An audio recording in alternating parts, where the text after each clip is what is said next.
За сайн байцгаана уу. За миний нарт харагдаж байгаа энэ хаус хорол бол гайхамшиг биш. Жирийн одоо Австрали иргэд өөрсдөө газраа худалдаж аваад байшингаа барьсан юм хаус хорол бол. За энэ одоо жишээ нь ямар нэг өндөр орлоготой иргэд юм уу эсвэл гинт одоо буруу замаар одоо гинт мөнгө олсон хүмүүс амьдрдгүй зүгээр инженер багш ажилчид одоо юу гэдэг нь тэр энгийн иргэд одоо газраа худалдаж аваад байшингаа барьсан юм хаус хорол байгаа юм. Яаж ийм төлөвлөлттэй ийм сайхан хаус хорол бий болж байна гэхээр энэ бол газар олголттой холбоотой. За энэ хаус ингээ баригдахаас өмнө бол газар олголтыг хийхдээ энэ хаус хорол одоо жишээ нь 1000 айлын хаус хорол баригдана гэд ингээ төлөвлөөд за тэгээд тэр газрыг бол газар хөгжүүлдэг компаниуд хоттойгоо гэрээ хийгээд за тэгээд тэр газар дээр дид бүтцээ эхлээд шийдэн. За зам, явган үний зам, цахилгаан, цэвэр ус, бохир усныхаа шумс үлжээг барьж бэлтжээд за тэгээд тэрний дараа газраа зарна. За ингээд дид бүтцтэй одоо инженерийн сүлжээтэй газар авсан иргэд болохоор газар хаус хөгжүүлдэг компанитайгаа гэрээ хийгээд тэгээд одоо ямар ч загвараар өөрөө байшингаа барьж болно. Тэгээд тухайн загвараараа байшингаа бариад босохоор одоо яг ийм сайхан ийм төлөвлөлттэй ийм хаус болж байгаа. За гэхдээ бол ингээд ерөнхий ингээд гаднaalын загварын хашааны өндөр ямар байх вэ, уртлын хашааны өндөр ямар байх вэ гэдэргээд тэрийг нь энэ газар хөгжүүлэлт хийсэн компани энэ төслийг хэрэгжүүлж байгаа компани өөрсдөө ингээд ерөнхий одоо стандарт гаргацсан байдаг. Тэгээд тэр стандартын дагуу жишээ нь хашаага барина. Тэгэхээр ийм гоё жигтгэн ингээд харахад ийм үзэмжтэй. Гэхдээ загварыг бол иргэд өөрсдөө ямар ч байдлаар барьж байна. За одоо тэгээд тийшээ яваад энэ хэсэг бол одоо дөнгөж саяхан ингээд баригдаад дууссан хаус хорол байна. За цаад хэсэгт болохоор дөнгөж саяхан одоо ингээд ерөнхийдөө зарагдаад дууссан эзэндээ очсон газрууд байна. Тэгээд тэр газар дээр очиод за инженерийн сүлжээ нь одоо ямар шоу байдлаар төлөвлөгдөж ингэж хийгдсэн. Зам харгуу одоо явгууны зам нь ямар шоу байдалтай төлөвлөгдөж хийгдсэн ингээд тэр хэсгийг одоо явж үзүүлье. За энэ хэсэг ингээд ерөнхийд төлөвлөлт газар хөгжүүлэлт хийгээд дид бүтцээ хийгээд дууссан энэ хэсэг нь одоо ингээд инженерийн сүлжээг татаад дуусныхаа дараа энэ зүлгэжүүлэлтээ хийгээд явгууны замаа хийцэн. За энэ ингээд автозам ингэж дээшээ яваад тэр цаад хэсгийн айлууд руу очих төв зам байна. За тэр одоо цаад хэсэг болохоор тэр харагдаж байгаа хэсэг болохоор яг газар нь зарагдаад дууссан. Эзэндээ очиж одоо байшин барьж эхлэх гэж байгаа газрууд байна. Энэ хэсэг ингээд ерөнхийдөө дунджаар 300 м²-аас 700 м² айлуудын ингээ газрууд байна.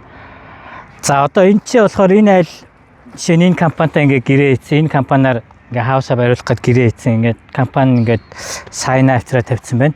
За энэ ногоон болохоор цахилгааны оруулга эмчнээс холболтой хийн. За энэ NBN буюу шилэн кабель байна. За энэ чи болохоор бохир усны шугам байна. За ингээд үндсэндээ яаж юм гэхээр энэ хэсэгт ингээд байшин баригдана. Тэгээд инженерийн сүлжээ бол энэ уртлынхаа нүүрэн талаар ингээд бүх инженерийн сүлжээ нь явж байгаа. За ус, цэвэр ус бүх ингээд инженерийн сүлжээг нь гаргаад өгсөн. За энэ бол яг одоо ингээд газрыг дид бүтцтэй болгоод хөгжүүлэлт хийсний дараах дүр зураг бол иймэрхүү ингээд байшин арай эхлэх байна. За энэ хэсэгт болохоор харагдаж байгаанууд нь болохоор ингээд шугамныхаа инженерийн сүлжээнүүдийг дээш нь гаргаад энэ бол айл ингээд дөнгөж байшингаа барих гад шугам сүлжээнүүдээ дээш нь гаргацсан байгаа байдал байна. Бас нэг арай өөр компани Tropical Homes гэдэг энэ компани та гэрээ хийсэн байна. Ингээд жишээ нь харах юм бол 1551 5100 гэдэг энэ газрынхын дугаар. За энэ хайг нь байна 103 Greater Ascot гэдэг энэ газрын хайг нь ингээд анханасаа хийгээд өгсөн. За тэгээд энэ болохоор ингээд уртлын энэ айлууд руу ордог артлаасаа ордог одоо нарийн гудамж гэх юм ингээд нарийн гудамжийн замын хүртэл бэлдээд өгсөн. За энэ чинь ингээд юунууд нь гудамжийн нэрийг ингээд бүгдээрнгийн сайхан ингээд тавиад зоогоод өгсөн. Тэгэхээр яах вэ гэхээр энэ гудамжны одоо жишээ нь Jubilee Lane энэ тэдэн тоот гэдэг ингээд үл хөдлөх хөрөнгийнх нь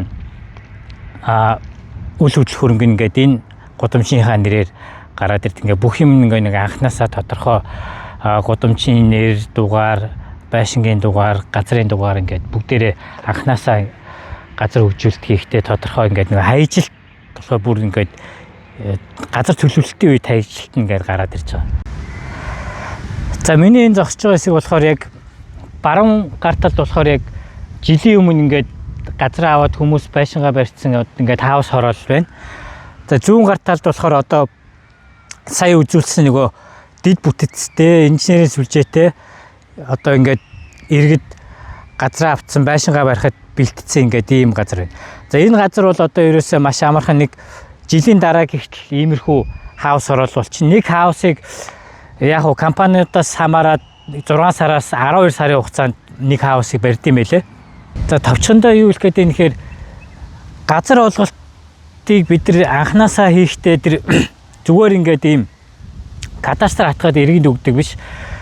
Төлөвлөлтөө бэлдээ тэнд хичнээн амны орон сууц хичнээн айл баригдахын тэрийгэ эхэлж төлөвлөөд дараа нь тэрийгэ ингээд инженерийн дид бүтцтэй болгоод сүлжээтэй болгоод тогтой болгоод цахилгаантай болгоод тэрний дараа иргэддээ ингээд 200 м газар 300 м квадрат 400 м квадрат хэд хэд ингээд хуваагаад иргэддээ юм дид бүтцтэй газар олголт хийхгүй бол энэ ингээд одоо агаарын бохирдол хөрсний бохирдол тэгээд энэ иргэд дээр очдог энэ инженерийн сүлжээний асуудлууд энэ дарамт ингээд хизээч дуусахгүй ингээд үргэлжлэнэ. Тийм болохоор энэ төлөвлөлт бол одоо ингээд эдгэр чинь ингээд 200-300 жил суурин амьдраад ингээд хаус хороол хийж янз бүрээр үтсээр байгаад үнэхээр энэ бол хамгийн одоо оновчтой шийдэл юм байна. Эхлээд сүлжээгээ бариад дид бүтцтэй болгоод зам харгууг барьж өгөөд тэрний дараа газар олголтоо хийдэг зардаг. Энэ бол хамгийн одоо хот төлөвлөлтийн хамгийн энгийн арга одоо энгийн бөгөөд одоо оновчтой арга юм байна гэдэг ингээд олцсон ба шүү. Тэгэхээр бид нар